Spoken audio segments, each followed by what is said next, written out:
In this edition of Locked On Capitals, we talk about the very latest with Connor McMichael. Then we'll talk about TJ Oshie and Dimitri Orlov.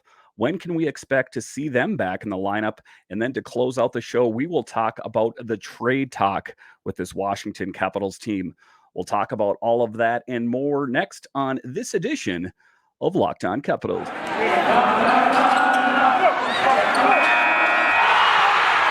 You're Locked On Capitals, your daily podcast on the Washington Capitals. Part of the Locked On Podcast Network, your team every day.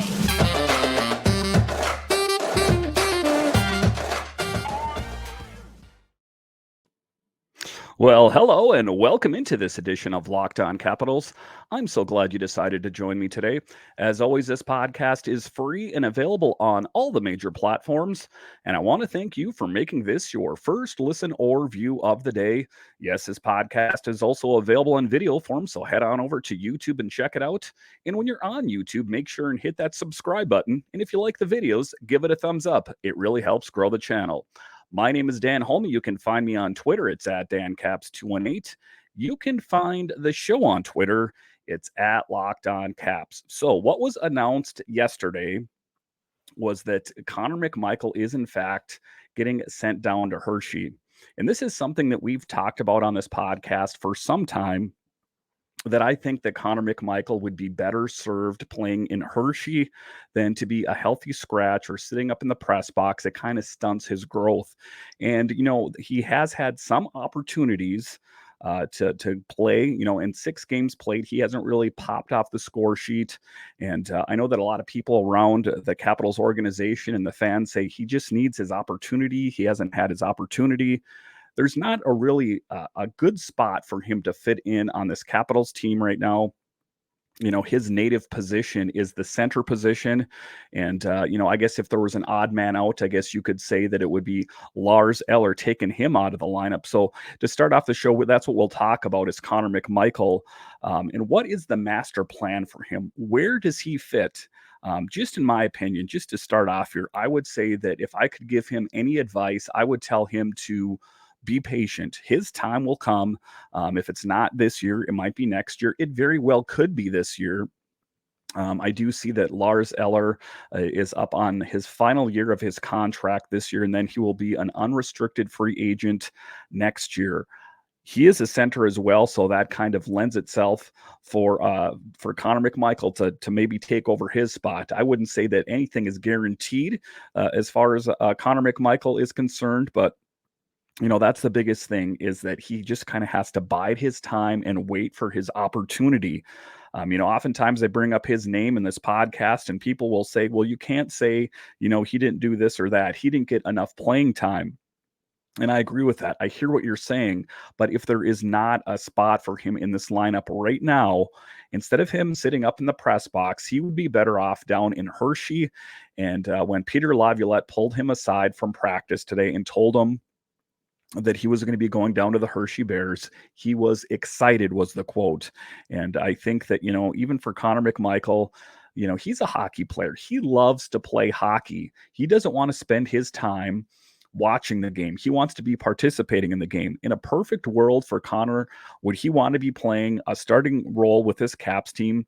Of course he would. But, again, you got to, take your time. You got to wait for the positions to make themselves available. You can't just get put in a position and hope you're going to do well. The ceiling and the trajectory for Connor McMichael is very high. So they have to kind of gauge his development and, move him along the right way. Would he be best served playing on the fourth line left wing? No, I don't think that's his strong suit. And I don't think that, putting him in just to put him in does not seem like it is the right approach. So again, I just think that he has to just bide his time and just kind of wait for his opportunity. I know it's tough. You kind of take a look around the league and you see some of these young guys that just get thrust in there. I saw also that Shane Wright, also Mr. Attitude, he also thought he was going to be the number 1 draft pick. He also got sent down to the AHL. So these guys, I know that oftentimes they start off in these leagues and they think that they're just going to shoot straight to the top. again, you just got to be a bit patient. And I do think in Connor McMichael's case anyway, he will find a spot. This story in The Athletic: Connor McMichael, the Capitals' 2019 first round draft pick and one of the organization's most important prospects, has been sent to the minor leagues after suiting up only 6 of Washington's first 20 games. McMichael was informed of his demotion prior to Sunday's practice at MedStar Ice Complex, and he immediately headed north on I-83 to AHL Hershey to join the Bears. The 21-year-old was expected to be in Hershey's lineup later in the day against Hartford. And I'll talk about this a little bit later in the show, is that Dimitri Orlov and TJ Oshie are inching their way back towards being in the everyday lineup. So you got to think to a certain extent that also has something to do with it, is you're going to have to clear a roster spot. McMichael did not register a point and had only 2 shots on net for the Caps, while averaging .852 of ice time. All at even strength. Only Nicholas Aube-Kubel and Beck Malenstein have averaged less playing time. I spoke with Connor Caps coach Peter Laviolette, said just from a development standpoint, to get down there and play some games, play 20, 22 minutes a night, get in the middle of the ice, take face-offs, power play, get some confidence back. He was excited to play some games. So, I think that a lot of the fans like to think that they know what he's thinking, that he wants to be on this Capitals team no matter what. From what I heard there and what I've read, is that he is excited for the opportunity. Again, like I talked about off the top, he is a hockey player. He wants to play games. And, the AHL, the American Hockey League, that is still professional hockey. It's not like he's getting set down to some bar league. He is still playing professional hockey at the end of the day. It's been tough, Laviolette acknowledged. McMichael might have been sent down earlier due to a lack of game action, but injuries and more recently, Aube-Kubel's 3-game suspension meant he was needed in DC, even if it was as a spare. That changed in recent days. Aube-Kubel returned to the lineup Saturday against Colorado, and Dimitri Orlov and TJ Oshie were full participants in Sunday's practice, signaling they are closer to returning to the lineup. Again, so a lot of that had to do with the suspension to Nicholas Aube-Kubel. It also had to do with the players that are missing from the lineup. So it sounds like it was going to happen earlier, but that is why it's happening now. It makes sense. McMichael's demotion cleared a roster spot for one of them to be activated off injured reserve and get added to the 23-man roster ahead of Wednesday's home game against Philly. In order to activate both Orlov and Oshie, a second roster spot must be cleared. As for McMichael's move, it felt as though things had been headed in this direction for weeks. The Caps have been hopeful he'd build a solid rookie campaign, which saw him amass 9 goals and 9 assists in 68 games. His 18 points last season, in fact, were most among rookie forwards who averaged less than 11 minutes per game. But McMichael got off to a slow start in training camp. Although he improved as camp progressed, he ultimately earned a spot on the opening night roster. So he did move on as one of the 2 extra forwards, the other one being Joe Snively. So it remains to be seen where he fits in.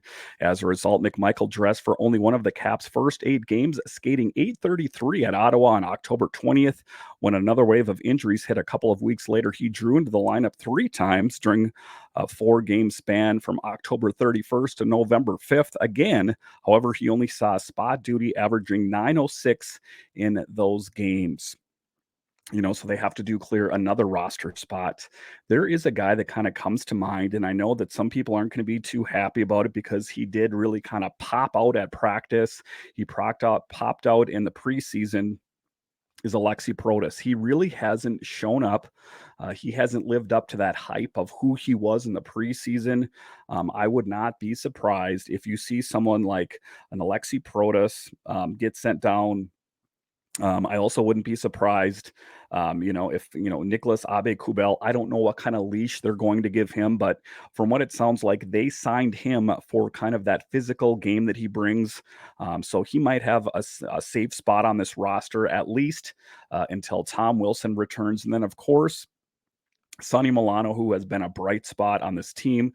So just taking a look at it, if I was going to give you a knee-jerk reaction right now of who the other guy they're going to send down, I would probably say Alexi Protas. I'm not nuts about it just because of how well he played in the preseason, but that's just kind of my hunch going in here. It was a classic catch 22. McMichael needed more ice time to develop properly, but he needed to play better in order to get more ice time. The games that he's been in, there's not been any power play time, no penalty kill time. So you're talking about 9 minutes and just probably not enough to keep him developing. Laviolette said McMichael will now get that time in Hershey, where he figures to play in top six roles in all situation. He also figures to be deployed as a center, the position the organization's decision makers hope he plays once he secures a full-time role in Washington. Again, so that's my assessment on Connor McMichael. It just there wasn't a spot, and when he did get his opportunities, he didn't make the most of them. And I hear on YouTube and I hear on Twitter all the time, well, he didn't get enough opportunity. He's going to get those opportunities in Hershey if he's worth his salt, if he's worth all the hype, if he's really destined to be on this Capitals team, then he's going to be able to prove it when he's down in Hershey. He's going to light it up down there. He's going to score a bunch of goals and prove to everyone why he deserves to be on the Capitals, not the Hershey Bears. But as of right now, that kind of just remains to be seen. All right. So after the break here, we will talk about the latest with Dimitri Orlov. We'll talk about the latest with TJ Oshie and what is the plans for them coming up. We'll talk about that next.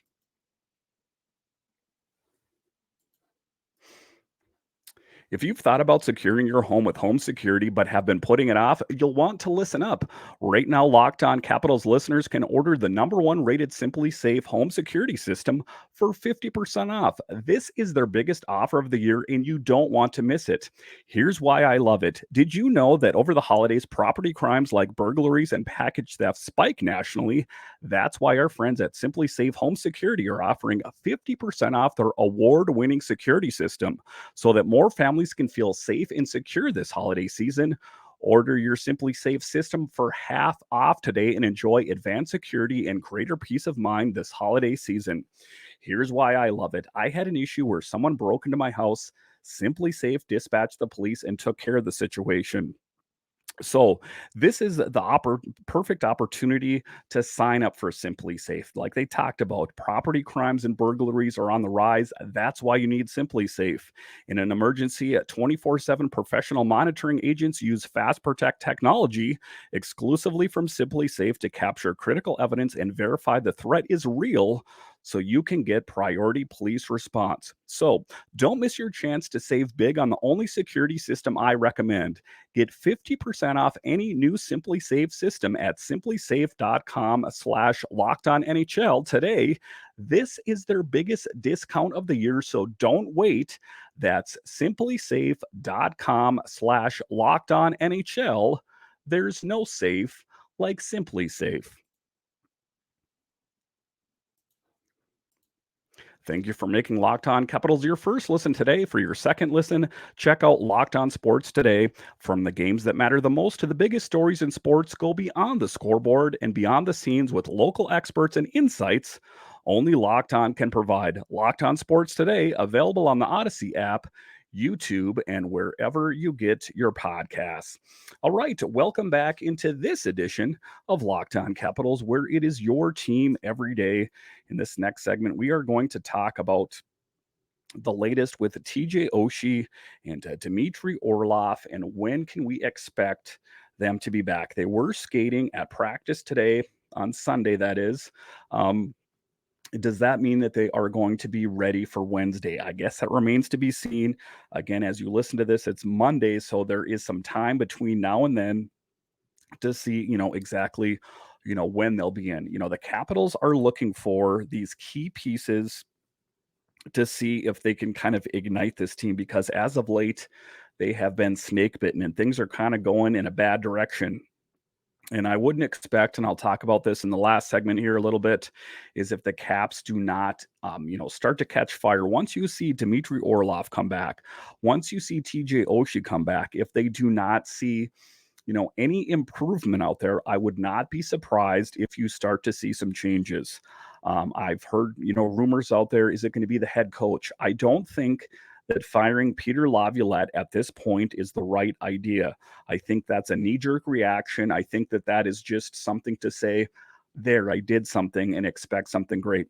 Peter Laviolette has a great track record of winning. I know that that's coming up on a contract year, maybe next year he won't be the coach, going forward. But I think that the Capitals right now, I think they would be best served to just keep going with Peter Laviolette at the helm. If you need to, go to the waiver wire and pick up someone, if you need to trade someone, I think that that would be a more prudent option than just to fire the coach and hope for the best. Because even if you get a new coach, the problems still remain. You still are out Tom Wilson and Nick Backstrom and Connor Brown, and you know the list. It's a long list. So bringing a new coach in at this juncture, I don't think is the right idea. It's the easy decision to make. It's the, predictable decision to make, but I don't think it is the right idea. Not right now, and perhaps not this year. After a rough 4-0 loss to the Colorado Avalanche on Saturday, the Washington Capitals got right back to work on Sunday, taking the ice for practice as they get a few days away from game action. It was by no means an easy practice, writes Washington Hockey Now. Washington worked hard, taking part in 5-on-5 work, battle drills, and mini scrimmage play for the club. It was a good thing to get right back out there after a defeat. You don't usually have a lot of juice after games, so it was very important to execute everything in practice, Kuznetsov says.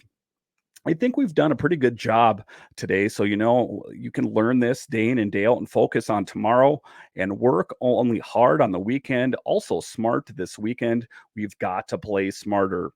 And then they're talking about also in this article about the players. In this case, Dimitri Orlov and TJ Oshie, just really a welcome sign out there. TJ Oshie and Dimitri Orlov were a full go at Sunday's practice. Oshie has been out with a lower body injury and has been in a non-contact jersey on Saturday. However, he was a full participant on Sunday. Orlov has been in a contact sweater, but Sunday also saw him take a step forward. He and Oshie were both in line rushes as Oshie skated on the second line wing while Orlov played on the second pairing with Nick Jensen. So one of the things that spoke of often is it's not Darcy Kemper, it's not Charlie Lindgren, it's the defense that's folding in front of the goaltenders. Well, once Dimitri Orlov is back, it's going to be all starting defensemen. So the excuses, you can kind of really start to cross them off. There is no viable excuses anymore why the Caps defense isn't playing that great. There are questions that abound on the Caps blue line as John Karlsson is the only player under contract on the blue line after this year. Martin Faravari is a restricted free agent.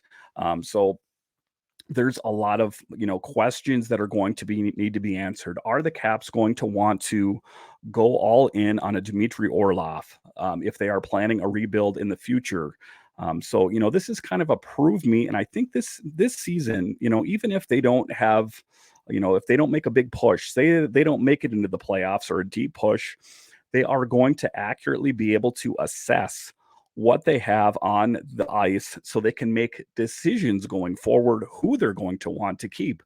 If you're going to have a rebuild going forward, are you going to want to ink Dimitri Orlov to a very long deal? Are you going to want to ink him to a 4 or 5 year deal? He is going to probably demand a raise, just going based on how long he's been in the league and how well he's played. So there are some tough decisions going forward. I do think this Caps team is going to look a lot different next year. Again, I think this is most likely going to be the last year with Lars Eller. I would be most surprised if they re-signed Lars Eller, if they signed him to a new deal. It just doesn't make sense when they have that, that depth down in Hershey, most notably, like we talked about Connor McMichael in the first segment there. So I do think change is afoot, but just getting back to what we're talking about with the players coming back, Dimitri Orlov and TJ Oshie, let's see what this Caps team looks like when they come back. If they come back Wednesday, and I know that they might not set the world on fire after their first game back, but once they've got their legs underneath of them, let's see how well this team plays. If the team continues to struggle, it would be my assessment that changes need to be made if you want to make any plans of, a postseason push. I know we're talking about the beginning of the season here, but if start going too far down the standings in the Metro, you're kind of looking up, and it's a really tough thing to inch your way up. As teams get better and better, then you're constantly trying to claw your way up to get into the postseason. So I do think this is a season of transition for the Capitals, especially on the blue line in particular. Like I talked about, John Karlsson being the only one under contract. So some big moves ahead, but, take a look at the blue line. You have Alex Alexiev, you have Lucas Johansson, two guys that have been talked about, as being starters for this Capitals team for years. The question for me, however, is when they're given their opportunity. Alex Alexiev has been given his opportunity. Lucas Johansson has been given his opportunity. And guess what happens? Inevitably, they always get sent back down to Hershey. Are they going to be ready for starting roles on the Capitals next year? If every time they get called up, they get a promotion, they do really well, then they always get sent back down. There's something underlying with the Capitals coaching staff and the GM that makes them not sure that they're ready to play on the big team. So it's going to be interesting. I think that you might see some trades coming up, and we'll talk about that in the last segment here, just because I think that you need this infusion to kind of jumpstart this team, because it seems like it's stagnant right now. And I know that some of it has to do with Wilson and Backstrom and Oshie and Orlov and all that. But still, even with all those guys back on the ice, do they have what it takes in the tank to go to the next level?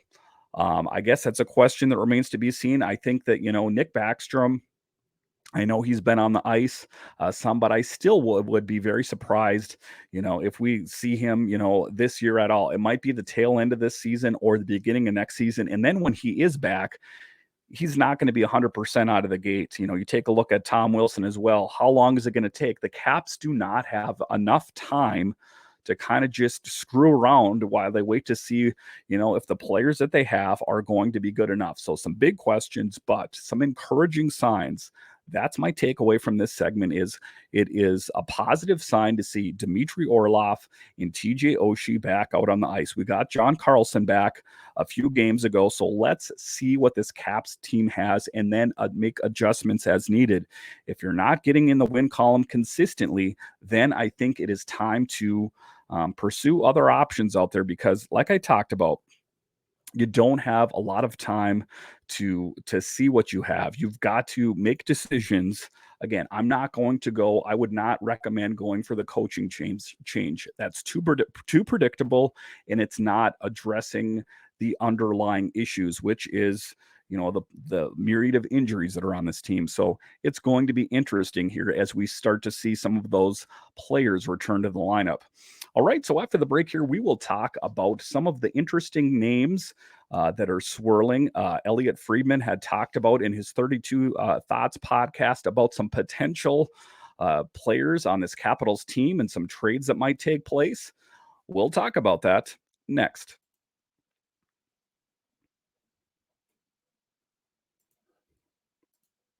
BetOnline.net is the number one source for sports betting info, stats, news, and analysis. Get the latest odds and trends for every professional and amateur league out there.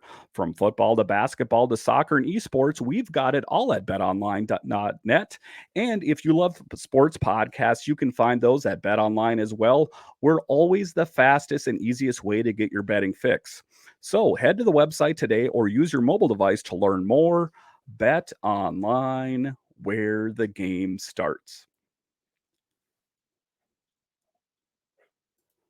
All right, welcome back into this edition of Locked On Capitals, where it's your team every day. In this next segment here, we are going to talk about some potential trades. This emanates from Elliotte Friedman's 32 Thoughts podcast. Also, some thoughts here from Washington Hockey Now. Some intriguing names, to be sure, for this Capitals team.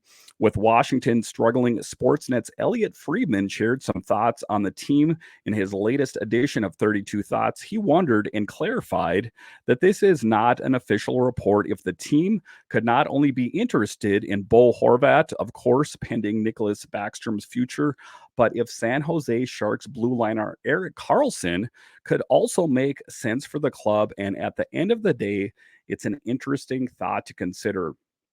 Going into the offseason, the Capitals have a number of pending free agents, and every roster defenseman except John Carlson is a pending restricted or unrestricted free agent. Dimitri Orlov, Nick Jensen, Trevor Van Riemsdyk, Erik Gustafsson, and Matt Irwin are UFAs, while Faravari and Alex Alexiev are RFAs. Considering the situation and the fact the blue line hasn't been clicking very much, all that despite a stability last season and several changes to the pairing since, changing up the blue line is definitely an option to consider. So taking that into account, would a Karlsson trade makes sense? A Karlsson for Karlsson trade, I guess, is an interesting thing to think about there. Karlsson, who has been a star for years in Ottawa and took a bit of a dip in San Jose, has gotten back to Norris form this season with the Sharks. Through 20 games, he has 11 goals and 17 assists for 28 points, and he is making great plays, logging heavy minutes, and playing several different roles. Washington already has another Karlsson type defender on the roster in John Carlson, who plays the same role and is known more for his offense acumen than his defensive play. The same can be said for Karlsson, but this season his defensive play has been more sound, suggesting the 6-foot, 190-pound blue liner could be returning to form that made him a top pick and one of the league's top defensemen over the course of the 2010s.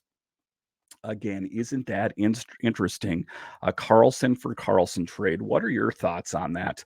I'm not quite sure what to think about it, but it is interesting that Elliotte Friedman is someone I revere as one of the best, one of the true insiders, the Adam Schefter of the NHL, if you will. Talking about possibilities of what could be. Bo Horvat and Karlsson on this team, two names that are kind of known around the NHL, but at the end of the day, is that going to be enough to kickstart this team? If you add Karlsson, or say you even add Bo Horvat to this team, is that going to be enough to ignite this team and push them over the top? They addressed a lot of the positions in the offseason, getting Connor Brown, Dylan Strome, Kemper, and Lindgren. But ultimately, at the end of the days, the injuries have proven to be insurmountable, at least so far for this Capitals team. I know that some players are, slowly coming back, as we talked about in the previous segment, TJ Oshie and John Carlson, but just making these small movements. Having Orlov come back and having TJ Oshie come back, it's going to be an interesting measuring stick. So now you take a look at two interesting, intriguing names out there in Karlsson and Bo Horvat. And, again, that's my big question. Those are no names around the league. So if you follow the NHL, you've heard of both of those names, right? But are they going to make a difference? You don't want to make change for change's sake. I think what this Caps team needs is more than just two players. I think they could use a handful of players to really kind of jumpstart them. I mean, you still have the staples on the team. You have your John Carlson. You have your Alex Ovechkin. You have big name players that are worth their salt. But it's just a lot of the other guys are just kind of hanging on in there. Anthony Mantha, has he truly lived up to his potential? At the end of the day, was trading Anthony Mantha or trading Jacob Vrana and a draft pick worth getting Anthony Mantha? That is the question. He's a very hot and cold player. You take a look at him. That's interesting. You take a look at these waiver wire pickups they picked up or released from a PTO, Sonny Milano and Nicholas Abe-Kubel. Again, this is just trying anything desperately to take the jumper cables and try to put it on this Capitals team and see if they can get the thing to turn over. As of right now, it's not turning over. It's not enough. You kind of heard the engine turn over a little bit when they picked up Sonny Milano, but then battery's dead again. What do they do? So just some tough things out there. I know that they're trying to do, smaller things, but I think that ultimately what this team needs is bigger things. It's not just, making these small changes for change's sake. Don't get me wrong. I do think that, picking up someone like Karlsson from the Sharks, it's a big name. His, stats are quite extensive. Again, Bo Horvat, another known name. Both teams that are struggling, the Sharks, they're also struggling. So they're looking to jumpstart their team as well. Ultimately, at the end of the day, that's what this is about. They wouldn't, give up someone like a Karlsson if they were playing well. So it is interesting to see what happens here. So just taking a look at it, the Capitals also need some depth on the right side after Trevor Van Riemsdyk. The only right-hand defenseman in the system close to the NHL is Iorio, and he is now playing in his first pro season down with the Bears. So having another top right-hand defenseman with all-star ability who can also change the look on the power play and provide a more depth and a different look to the blue line would be a good move to have. Plus, having two veteran right-hand defensemen could help when it comes to injecting more youth on the blue line, as they could mesh well with the likes of younger influx of left-hand defensemen like Johansson waiting to make the jump. Also, Karlsson is a proven leader and can be a positive voice in the room. It is an interesting thing. It's a lot of money. It would be a gamble, though. Karlsson has an annual cap hit of 11.5 million over the next 4 seasons. That and Karlsson's cap hit of 8 million through 2026 would be a lot to spend on two right-hand defensemen. But then again, it could lead to a different look on the power play and even give a new look to the blue line. Still, the team would have to have enough cap space, so it would have to work, not only address the other free agents, but also work in regards to the injuries up front, because once Backstrom and Tom Wilson return, their salaries would have a major impact on the cap. Gotta admit, I'm not crazy about Karlsson's 11.5 million over the next 4 seasons. As this team has talked about wanting to get younger, it's talking about wanting to get faster. Adding another guy that's a bit older with a long contract with a big cap hit, it doesn't seem like a good idea to me. It just really, I know it's a name, it's a sexy name out there, oh, we got Karlsson on our blue line. Again, I know, I understand what they're trying to go with here. It's a big name, but one guy, a big cap hit, and a lot of term there. It just, for me, it doesn't seem to be what the doctor ordered here anyway. So the core is aging, and the Stanley Cup window is closed, and Washington has the second oldest roster in the league, behind the Pittsburgh Penguins. And as evident from some games so far this season, younger teams have shown they play a much faster and all-around stronger game than the Capitals. So bringing in Karlsson, who will be 37 when his deal ends, wouldn't necessarily go with the plan of making the roster younger, but it could add to the win now factor of a club. So just taking a look at it, and what would the Capitals have to give up? Are they going to have to give up a draft pick for him? It just, to me, I like the idea of it, but when it comes to the actuality of it, I don't like the term. I don't like the cap hit.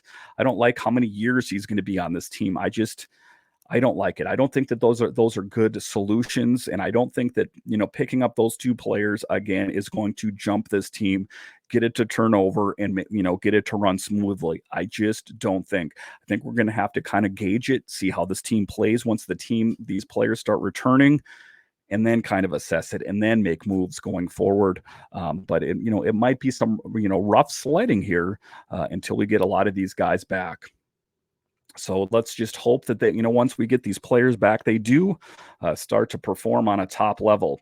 Thank you for making Locked On Capitals your first listen. For your next listen, check out the Locked On Sports Today podcast, the biggest stories of the day, plus instant reactions, big game recaps, and the take of the day. Available on the Odyssey app, YouTube, and wherever you get your podcasts.